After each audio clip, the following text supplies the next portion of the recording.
I hate crime.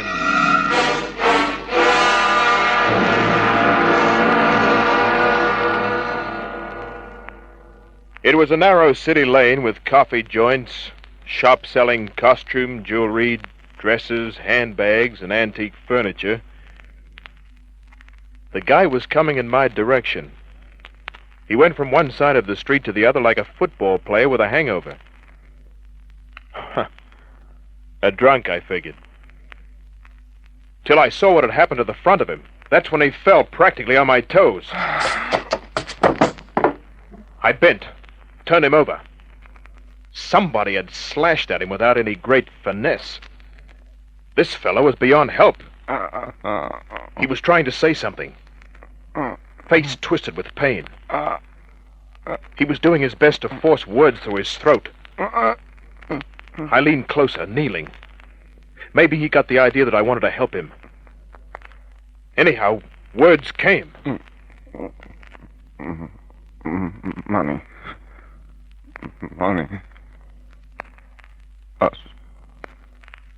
Australia. All over. It was all over. For him. Money, Australia, all over. That was all I could tell the cops when they arrived. And the next day, all that Inspector Daniels of Homicide could tell me... Name's Frederick Miller, migrant who came here in 1939 from Germany after being chased out by the stormtroopers. Lived here with an uncle. Was an etcher by trade. Who'd he work for? No one. Fell on the street soon after arriving, injured his back. From what we could find out, he lived on his uncle's charity. Who's the uncle? He died 3 months ago. Died? Of natural causes. Any other relatives here? A sister in Perth. Arrived here only last year as assistant migrant. She's been notified. I see. Haven't found a motive yet, have you? So far, it looks like robbery. There was no wallet, no money on him. Where did you get all the other dope, Inspector? From the woman Miller boarded with. When I left the inspector, I checked with that woman.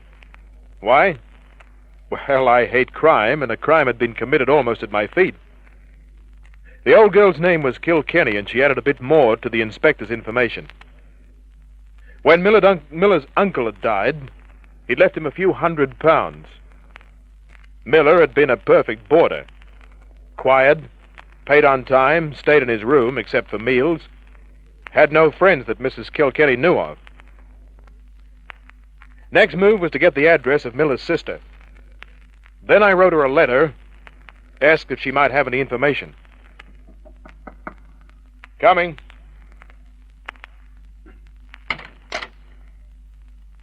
She was about 30, well-dressed, attractive in a heavy blonde way.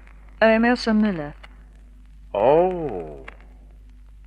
Come in, Miss Miller. You are Mr. Larry Kent? Uh-huh. You were the last person to see my brother alive? Yeah, didn't you get my letter? I did. You spoke to my brother before he died? That's right. And he said? Just a few words. They were important words? Well, I couldn't make much sense out of them, still can't. Then why should you write to me, asking for information? Well, I was sure you'd be interested in seeing his murder record. For the fee for your services? I didn't mention any fee. You are an American. That's right. You have been in Australia perhaps for 3 years.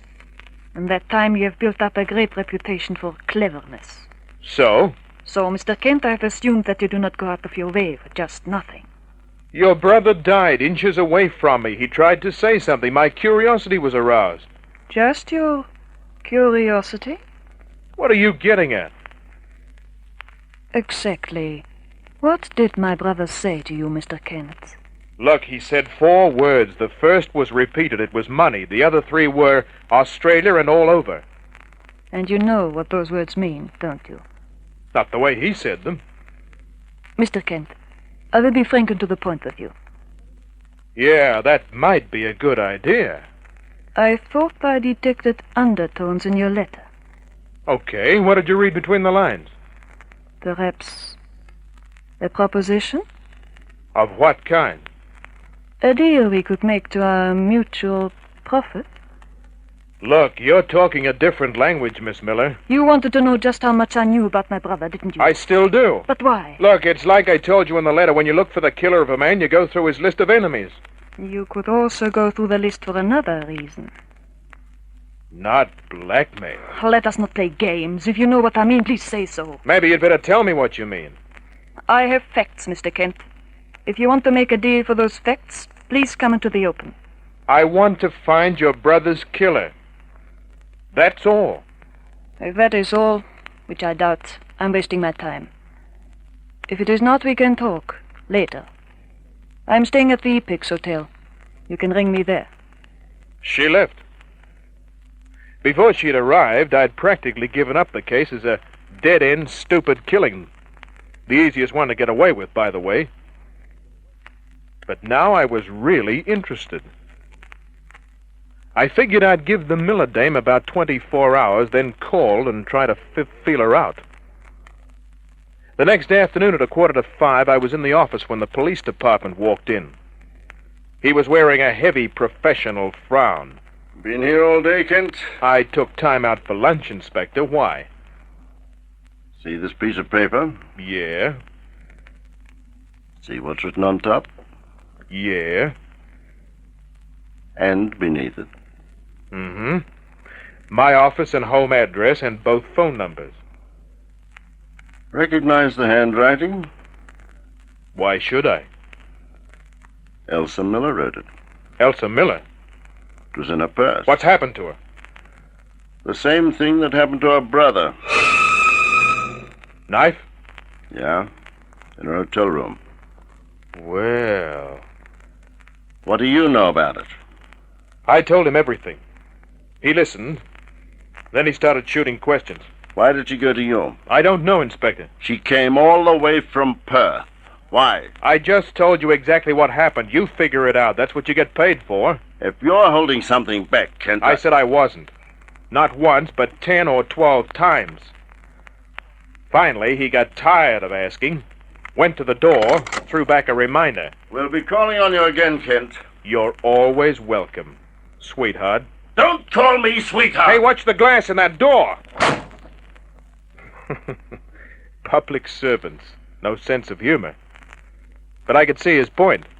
Murder is nothing to laugh at, especially when you're a cop. There aren't any clues, and the commissioner is a guy who likes a clean, tidy record book. I went out and picked up a newspaper. There was a big black headline about murder in a hotel room, but very little information. The next morning, the crime reporters went further into it. They found that my name had been in Elsa Miller's purse. I gave my version. They printed theirs. According to them, I was hot on the trail. Maybe that's why I got the phone call that night. My name is Paul Travers. What can I do for you, Mr. Travers? I look at it this way. We might be able to do a lot for each other. How? By getting together about Elsa Miller. Why? We can talk about that when we meet. Where? Somewhere nice and crowded so we'll both feel safe. You name it. Inside the Commonwealth Bank, say at 10:30 tomorrow morning. That's the date. I'll wear a blue polka dot tie. Fine. Good night, Mr. Kent. Good night. At 10:30 the next morning, I was there. There weren't many customers. Most were women. I leaned on one of the writing tables. A guy came in, looked at my tie, smiled, walked over. I sized him up. Tall, dark, good-looking, well-dressed, near middle age. Wore a Homburg and carried a slim black cane with an ivory top. Mr. Kent. Yeah. Mr. Travers, Yeah? where do we go from here? First, I'll give my qualifications. Then the rest's up to you. Okay. Let's try it on for size. I know what Frederick Miller had in his possession. I know that Elsa Miller didn't know where to locate it. Maybe you know who killed him. Well, irrelevant, isn't it? Maybe. Go on. Frederick Miller, and I mustn't speak too loudly, had the article in question. He died. In your arms, we might say. Then Elsa Miller came and went to see you. Now, she's dead, too. What does that add up to? The undeniable fact that you know quite a lot. That could be. That must be. And if it is? You're a clever man, Mr. Kent. You should realize that greed needn't come into it. We could make enough to keep both of us or an army from want forever. But if you're silly, you get nothing. Absolutely nothing. What makes you so sure of that? Everything, as you very well know, depends on secrecy. And I assure you, if you decide not to cooperate, the authorities get the story from me. Anonymously, of course. The whole story? Yes. Well, what shall it be? Mutual trust and prosperity, or individualism and, bankruptcy? I'll have to think it over. Surely, surely. I'll give you until 9 tonight, then I'll phone. Can't I get in touch with you? I think not. Until tonight, Mr. Kent. He touched the tip of his Homburg, smiled, and went. I thought of following him, but he looked too smart for that. Besides, I'd noticed a bulge in his coat that didn't come with the tailoring. Could have been a cigarette case, but I figured it for an automatic. And I figured that Travers, if that was his name, was the kind of a guy who could use it. So, I decided to wait. And I got ready for trouble.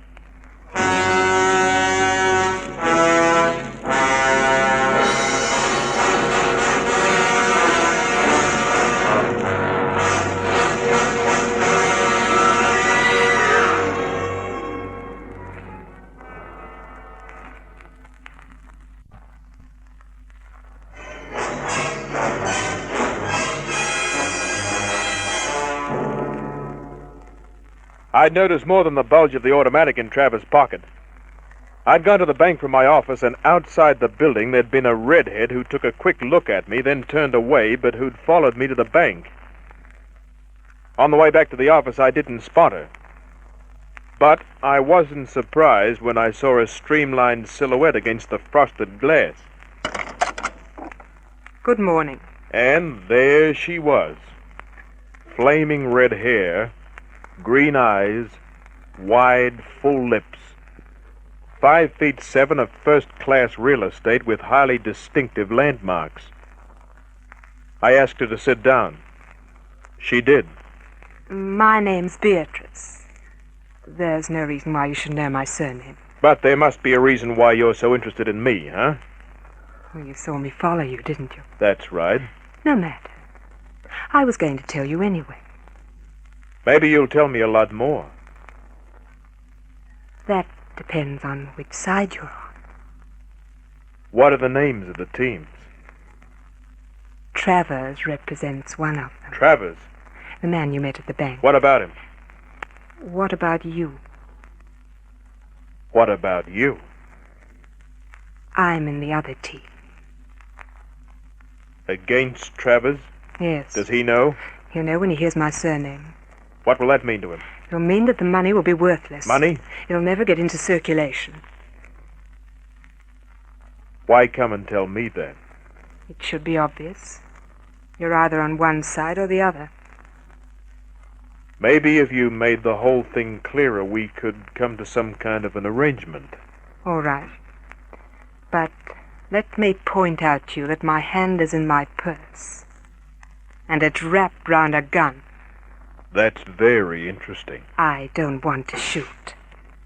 But I will if I'm forced. I'll remember that. But you were going to say something. My father was James Page. Does that mean anything to you? No. He was a retired chemist, and he'd been a specialist in paper manufactures. We lived in Melbourne. About 6 months ago, Frederick Miller visited my father. They had a long talk that first night, then became friends.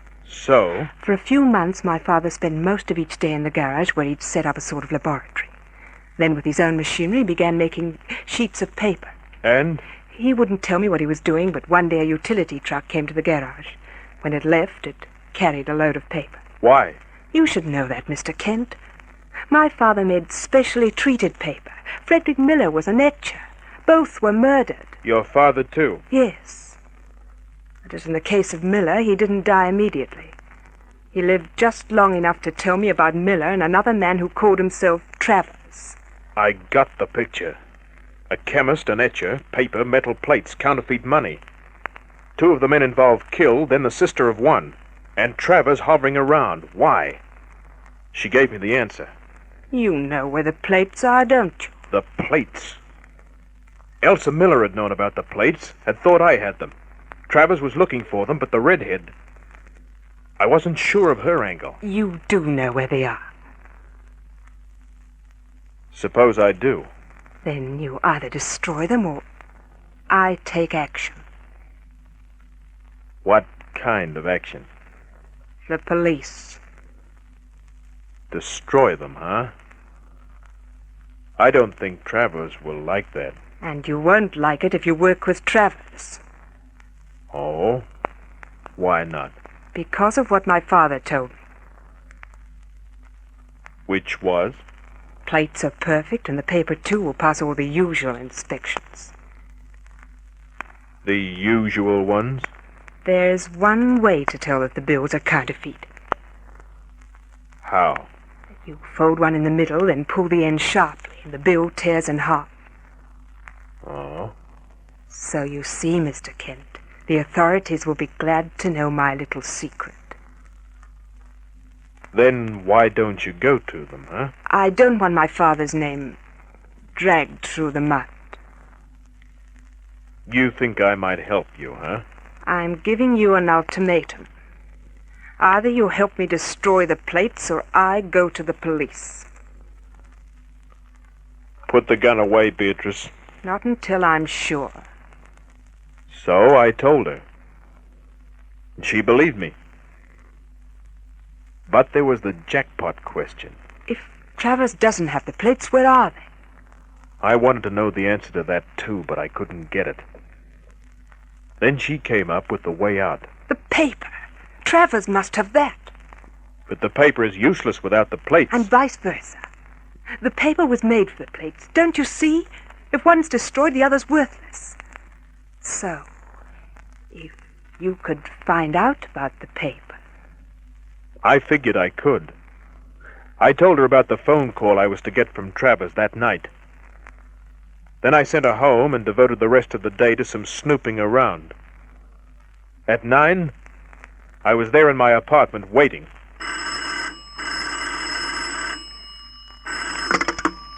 Larry Kent speaking. Travers here. Hi. Did you consider my proposition? Yeah. And your answer? Yeah. Good. I think we can get along. Sure. The plates? I have them. Fine. The paper? I have that. Great. Now, how do we put the two together? We meet. Then we print enough bills to keep both of us happy. Then I go away with the plates and we don't see each other until it's time to print some more. Fair enough. Where do we meet? The corner of the GPO on Martin Place and George Street, okay? Excellent. Tonight? Oh, no, tomorrow morning at 9. All right. I'll be there with my car. And I'll have the plates. Good night. Good night, partner. I was there at 9. So was Travers. I see you have the plates. Yeah. My car's parked just up the street. So's the Black Mariah. What? That pressure against your back is a gun. Meet Inspector Daniels. How do you do? What the... What's the meaning of this? They always say that, don't they, Inspector? Mm-hmm. And sometimes they say a lot more. Come on.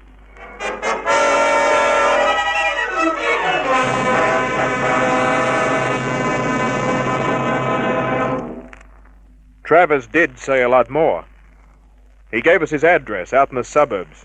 It was a brick cottage with a cellar. In the cellar was a little printing shop, but no plates. But there was plenty of paper. I took a few samples, went out to the address Beatrice had given me. That's the paper, all right. Good. Where's Travers? He's taken care of. Do you know where the paper is? Uh-huh. I figured you'd like to destroy it personally. With pleasure. I drove her out to Travers' cottage. In the cellar, she fingered some of the paper, tore a bit off one piece, and smiled. Well, this is the end of it. Plates or no plates. We can put it in the furnace and burn it. Good idea. But I want the honor of setting it alight. Sure. Shall we start carrying it? Right. I've waited for this moment a long time. I have a lighter in my purse. I was half-turned, ready to take some of the paper off the pile, just as she unclasped her handbag. When a hand came out, I took a dive. The automatic in her hand kicked, but the slug knocked chips off the wall behind me. She leveled the gun, got set to take another shot. Drop it! She turned, saw the inspector standing there. She fired quickly. Missed. The inspector took his time. He didn't miss. You all right, Kent? Uh-huh. I don't like shooting women. I don't think your conscience will bother you in this case, Inspector. Is she dead? No. I got her in the shoulder. Then maybe she'll do some crooning later on. I don't think it'll matter whether she does or not. I guess she figured it the same way, too, because she finally made a full confession. Page, the guy responsible, hadn't been her father, by the way.